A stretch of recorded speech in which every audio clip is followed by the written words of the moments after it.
Halo, halo, apa kabar Anda semua? Assalamualaikum warahmatullahi wabarakatuh. Khusus buat Anda yang ASN, nah kita akan ngobrolin ini, terutama ASN yang di pemerintahan pusat yang siap-siap pindah ke ibu kota negara. Nah, saya akan mengajak Anda ngobrol dengan manusia yang merdeka Bung Saididu. Assalamualaikum, Bang Saididu.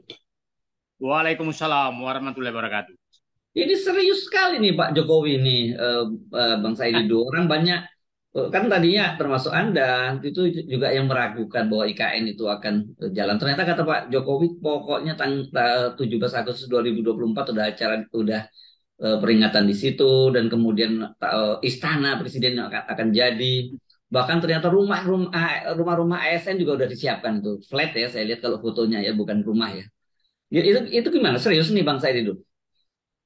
Saya kalau mendengarkan Pak Jokowi, saya Hmm. selalu Mhm. eh, melihat sedang menyampaikan mimpinya Mhm. dan saya melihat bahwa beliau adalah pemimpin yang paling berani menyampaikan sesuatu keinginannya walaupun tidak realistis. Jadi Oke. selalu saya ingat Mas Hersu masih ingat wawancara. Bayangkan mau menjual mobil SMK yang nggak ada pun sudah dijual. Betapa beraninya. Ya, ya, ya. Sekarang kan ada. SMK-nya udah ada kemarin. Udah dipamerkan di Indonesian International Motor Show Dan kemarin. itu saya pikir kita perlu memperingati 10 tahun kebohongan SMK. Itu kita perlu Oke. peringati. Karena itu udah 11 tahun sebenarnya. Karena 2012 mulai muncul kebohongannya. Kan? Jadi itu perlu kita hari kebohongan nasional. Dan udah Hmm. hari kebohongan nasional. Nah, pada saat kereta api cepat juga menyatakan akan jadi tahun sekian, tidak menggunakan APBN, tidak akan lebih murah dari Jepang, menjadi layak, akhirnya sebaliknya tidak ada. Hmm. Masih ingat tol laut juga sama, masih ingat Hmm. menyatakan tidak akan impor, kita akan swasembada pangan, malah terjadi impor besar-besaran. Masih ingat kita menyatakan tidak akan ngutang, malah utang membengkak. Oke. Jadi Jadi, apa poinnya? nah, Anda tetap nggak percaya juga ini, walaupun Pak Jokowi sampai nginep loh sama Bu Iriana di sana. saya menyatakan beliau ini pada sangat selalu dikatakan ke kita bahwa kita tuh orang pesimis, dia orang Oh, optimis, ya, ya ya, kan? ya. Hmm. Nah, itu beda orang pesimis beda tipis dengan orang yang realistis. Hmm. Oke, orang yang ambisius, ambisi pribadinya tinggi, beda tipis dengan orang nekat dan tidak mau Hmm. tahu korbannya berapa. Jadi itu harus dibedakan antara orang perlu perhitungan dengan matang dengan orang yang nekat tanpa perhitungan. Nah, Hmm. saya melihat buzzer-buzzer mereka menganggap beliau optimis. Kalau saya bilang orang yang nekat tanpa perhitungan, gitu kan? Dan terbukti banyak sekali kebijakan-kebijakan yang dikatakan nekat. Nah, infrastruktur di mana-mana mangkrak, bangkrut BUMN gara-gara ditugasi kan itu bukan optimis namanya, itu namanya nekat. Gitu. Hmm. Nekat dan dia tidak pikirkan korban. Oke, kita masuk ke IKN, Mas Hersu. IKN ini awalnya beliau menyatakan hanya sekitar 500 triliun biayanya dan itu tidak pakai APBN. Itu pernah dinyatakan demikian. Oke, Hmm. pakai sedikit sekali, hanya 15%. Sekarang perhitungannya sudah mendekati 1.000 triliun kebutuhan anggarannya. Hmm. Oke, nah, sekarang tidak ada yang ada adalah APBN semua sekarang. Nah, Hmm.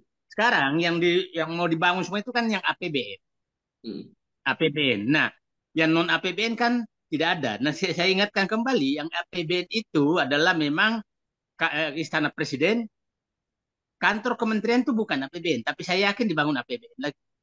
Nah, rumah-rumah itu bukan APBN awalnya, rumah-rumah pegawai negeri. Yang rumah yang itu TNI ya. Nah, Ya. sekarang, nah, saya yang itu adalah developer yang bangun akan dicicil itu awalnya. Sekarang Hmm. dibawa semua ke APBN. Apa?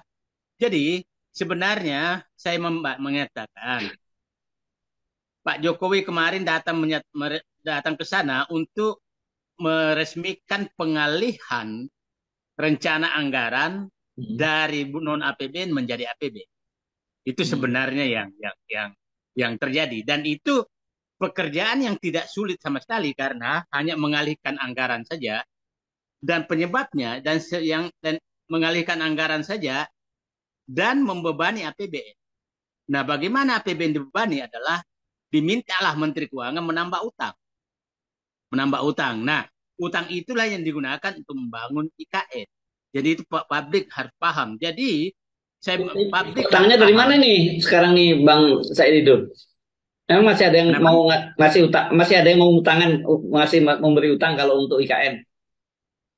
Nah, itu utang yang masuk ke APBN tapi digunakan untuk Oh, IKN. oh, Masuk jadi APBN dipandangkan IKN. Kan bukan kita utang kemarin spesifik untuk hari-hari IKN ini gitu, bukan ya? tidak memang begitu APBN itu. Tidak khusus. Nah, tapi kan dia potong anggaran lain dipotong, subsidi pupuk dipotong, subsidi BBM dipotong, subsidi gas dipotong, kemudian biaya sekolah dikurangi dan lain-lain itu dipindahkan ke IKN. Dan ini ditutup dengan utang. Jadi, nah, dengan pindahnya ibu kota dan membenahi sekitar 1.000 triliun ke depan, maka itu akan menyebabkan lagi kita akan ngutang terus, gitu kan? Ngutang terus membangun IKN. Nah, itu yang harus dipahami. Publik tidak paham dan selalu buzzer-buzzer hasil pembodohan mereka menyatakan ini tidak mengganggu apa-apa kok, bukan tidak mengganggu apa-apa. Kalau tidak membangun IKN, maka kemungkinan anggaran itu bisa dipakai untuk perbaikan jalan di mana-mana. Jadi jangan heran nanti kalau jalan-jalan di tempat Anda rusak karena tidak ada jalan, tidak ada uang, sekarang dipakai untuk IKN. Jangan heran nanti kalau subsidi pupuk nggak ada karena memang kurang bayar untuk IKN. Jangan heran semakin sulit dapat BBM bersubsidi karena dipakai untuk IKN. Jadi itu yang terjadi sebenarnya. Nah, sekarang kita kembali ke ASN. Tadi kan nyatakan, yang saya heran, masih heran sampai sekarang, kenapa Presiden tidak berani memindahkan gedung DPR? Kenapa Presiden tidak berani membangun rumah DPR, anggota DPR? Kenapa bukan itu prioritas? Harusnya kalau pemerintah pindah, maka DPR juga harus pindah. Dan saya berharap 2024 Januari DPR sudah pindah. Kenapa? Karena DPR yang menyetujui ini. Gitu loh. Nah, kita lihat belum ada rencana kan? Agak aneh itu. Nah, ada apa di balik ini? Nah, DPR ini kita rakyat, kami menyatakan, saya sebagai rakyat menyatakan, saya berharap yang pindah pertama ke ibu kota baru adalah DPR dan keluarganya. Itu yang pertama. Karena mereka lah yang menyetujui IKN pindah. Itu. Nah, jadi menurut saya ini yang harus didorong agar DPR dipindahkan sesegera mungkin ke IKN. Supaya karena mereka yang menyetujui perubahan undang-undangnya, mereka yang menyetujui anggarannya. Dan yang kedua, yang pertama keluar ke sana adalah dua kementerian itu, Bappenas dan Kementerian Keuangan. Itu pindah paling cepat. Kalau itu target Januari itu pindah, jadi Kementerian Keuangan, Kementerian Bappenas, dan apa namanya DPR. Dan Istana kantor dulu presiden. atau kalau yang ditujukan oleh presiden kan bahwa istana itu akan selesai tahun 2024. Terus yang kemarin video-video yang beredar Pak Jokowi menunjukkan bahwa ini lokasi untuk Pak rumah para menteri gitu ya. Ini duluan yang mana ini harusnya rumah para menteri dulu atau presidennya dulu yang harus dipindah ke sana? Ya Atau sudah bareng? lah, menteri harus pindah karena dia mau rapat Hmm. dengan DPR kan, rapat dengan pemerintah kan, Ya. rapat dengan presiden. Tapi Hmm. DPR harus pindah karena menteri sudah pindah semua mitranya dengan menteri. Ya, ya, ya. Kalau Menteri tidak Keuangan. itu susah ya. Setiap kali menteri terbang dulu dari Kalimantan ke DPR, rombongan banyak, kemudian rapat kerja. Itu saya kira repot itu nantinya ya. Nah, ya itu harus pindah supaya dia merasakan hasil keputusannya. Dialah karena mereka yang memutuskan, maka mereka lah yang harus menikmati pertama hasil keputusannya. Hmm. Yang memutuskan IKN pindah itu kan adalah Bappenas, Kementerian Keuangan, DPR, Presiden. Itu kan yang memutuskan. Nah, Hmm. pengambil keputusan pertama dong yang harus menikmati. Hmm. Ya Hmm. sama dengan Jokowi dulu waktu naik SMK gitu kan. Dia menikmati Hmm. pertama, berikutnya nggak ada Hmm. lagi. Hmm. Hmm.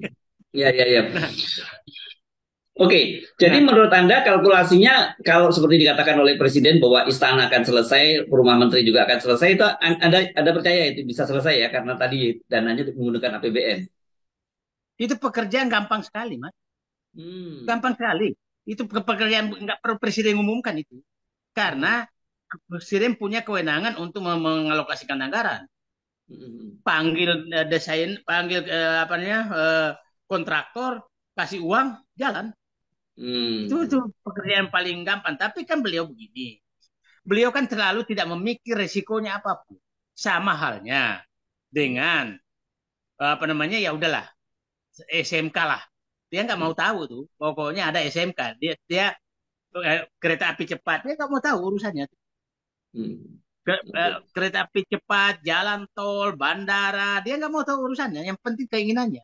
Nah, jadi, nah mau mangkrak nggak ada urusan bagi beliau. Ya, ya, ya. Ini, nah, jadi saya pikir bagi beliau bukan uang saya kok, uang rakyat kok. Nanti kalau nggak udah saya bangun tidak jadi pindah, nanti yang disalahkan dipindahin, dia nggak jadi pindah gitu kan. Jadi nggak apa-apa. Nah, menurut saya karena itu hanya mengalokasikan anggaran. Jadi publik mohon jangan jangan terlalu bangga bahwa berhasil. Hmm. Bukan. Berhasil memindahkan uang rakyat untuk digunakan atau untuk digunakan membangun apa yang beliau inginkan. Gitu. Ya, Itu oke. Tapi kan ini yang disampaikan oleh Presiden itu istana, kemudian rumah menteri, terus kemudian rumah para ASN. Tapi kan kota, apalagi sebuah ibu kota itu infrastrukturnya kan jauh lebih kompleks ya. Tidak hanya sekedar itu saja ya. Sorry, ini mungkin bayangan saya karena terbatas gitu ya. Saya cuma membayangkan di nanti ibu kota itu ya memang cuma ada perumahan para menteri, ada istana dan ada perumahan ASN dan kemudian yang lain-lain sektor swasta ini saya belum terbayang seperti apa nanti jadinya gitu. kita ya terpaksa kita ulangi lagi berapa negara yang pindah ibu kota. Terpaksa kita ulangi lagi ya. Hmm. Apa namanya Birma itu kan pindah ke Nipitiau itu. Nah Ya, akhirnya ya, batal kan, bukan batal, gagal kan. ya. Bangunannya Kemudian udah lengkap, ya bangunannya udah lengkap tapi lengkap, kota mati tadinya ya. Oke. kota mati. Nah, ini kan, nah, yang ini yang selalu terjadi itu adalah pemindahan tidak jauh dari kota ekonominya. New York, Washington, ya kan, Amsterdam, Den Haag. Itu kan 1 jam 1 jam. Eh, Malaysia Sydney, kota Malaysia juga Malaysia, kan. kota Malaysia dengan apa Putrajaya, namanya Putrajaya. Putrajaya itu 15 menit, ya kan? 30 menit. Kemudian Canberra dengan Sydney. Tidak ada ibu kota yang berkembang melebihi kota ekonomi. Tidak ada dan tidak berkembang. Tidak berkembang. Itu fakta. Yang jelas jaraknya dekat. Apalagi jaraknya ini 2 jam pakai pesawat terbang dan satu. Nah, kira 2 jam pakai pesawat terbang itu belum pernah saya melihat ada pemindahan ibu kota seperti itu. Dan tidak coba aja Anda ke Amsterdam dengan Den Haag yang dekat sekali. Dekat sekali Dekat ya. sekali. Iya, iya, Ya, iya. Putrajaya dengan Kuala Lumpur dekat Hmm. sekali. Hmm. Enggak bisa karena sekarang ini mau dipaksakan seperti itu, dipaksakan seperti itu. Tapi saya bilang bahwa beliau itu memang menurut saya kurang perhitungan kok dalam segala hal, dalam segala hal. Boleh orang berdebat tentang saya bahwa beliau optimis, tunjukkan bahwa dia memang perhitungannya bagus. Contoh, saya mulai lagi ya, Hmm. SMK Hmm. itu kebohongan, tol Hmm. laut, Hmm. swasembada beras, gula, apa namanya, garam. Yang ini utang, Hmm. Hmm. utang, tidak akan ngutang, Hmm. tidak bahwa tidak infrastruktur, semua Hmm. menyatakan jalan dengan baik, jadi semua tanpa perhitungan. Nah, Hmm. yang saya ini kan kita dianggap terus kritis kemudian bukan kami meminta beliau menghitung. Nah, Hmm. menghitung dengan baik agar tidak menimbulkan resiko atau beban kepada rakyat. Itu kan Yes. yang kita harapkan. Ya, Nah, poin. Oh, ya. Pak Mas Hersu bisa bayangkan, ASN 16.000, Hmm. 16.000 orang. Hmm. ASN ini adalah orang yang pas-pasan gajinya. Hmm. Kecuali Dan pegawai hampir pajak. semua kurang.